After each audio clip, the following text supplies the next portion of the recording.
This is Main Street, USA. Or more precisely, Main Street, Flushing, Queens. Home to a large and bustling community of Chinese and Koreans, Indians and Afghans, Mexicans and Central Americans, and many others. Walking these streets can be an adventure in extraordinary Asian cuisine. But Flushing means more than dumplings and dosas. For more than 300 years, Flushing has been a testing ground for religious and cultural freedom. You can walk a single block in Flushing, like this one, and see a synagogue at that corner, a Roman Catholic church around that corner, a Korean Presbyterian church, and right next door to it, an Afghan mosque.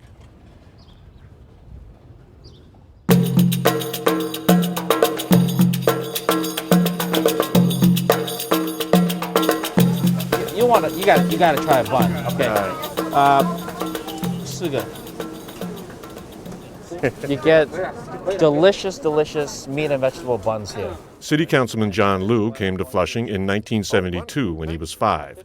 We talked about Flushing's past and its present, and of course, we made time to eat delicious pork buns at his favorite storefront stand. One for you, John. Can we have napkins? We have seen constant change over the years where waves of new people come to Flushing, revitalize Flushing, and then kind of move on to perhaps greener pastures, and new waves of people come back into Flushing. Tell me about Flushing's history as this center for the free expression of religion. Flushing is the true birthplace of religious freedom here in the United States. This is where a group of citizens got together and stood up for the rights of Quakers, or anybody really, to practice their own religion. Councilman Liu is referring to the very beginnings of Flushing, the story that starts here at this house. It was built in or about 1661 by a man named John Bown, when Flushing was just a cluster of English farms in the Dutch colony of New Netherland. When the first members of the Society of Friends, or Quakers, arrived here from England in the 1650s, Peter Stuyvesant, the Director General of New Netherland, saw them as dangerous radicals. He forbade colonists from consorting with them. In 1657, 30 Flushing citizens, not Quakers themselves, signed a remarkable letter to Stuyvesant, reminding him that under colonial law, freedom of worship extended to all faiths. That letter became known as the Flushing Remonstrance. Stuyvesant responded with arrests and fines. For allowing Quakers to worship in his house, Bown was banished from the colony. He successfully argued his case in Holland and returned here, where his family continued to live until the mid-1940s. A museum since 1947, the house is currently closed for extensive renovations and restoration.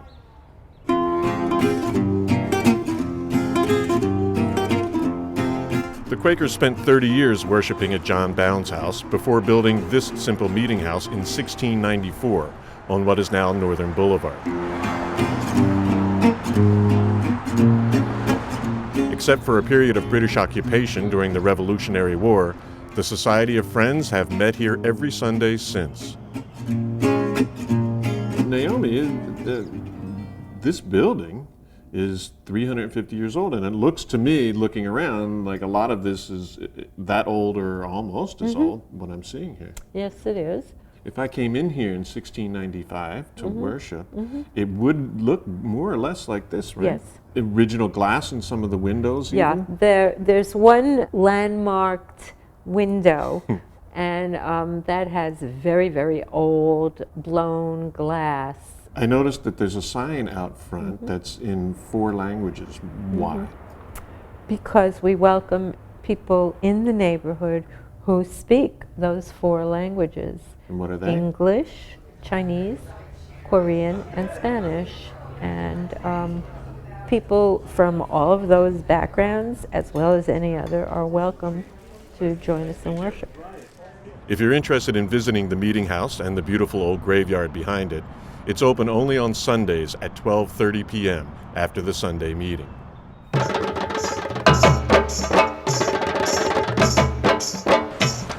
On the same street as John Bown's house, but several blocks and 3 centuries away, stands another symbol of religious freedom, this Hindu temple, called in English the Ganesh Temple. It's named after its main deity, the elephant-headed god Ganesh.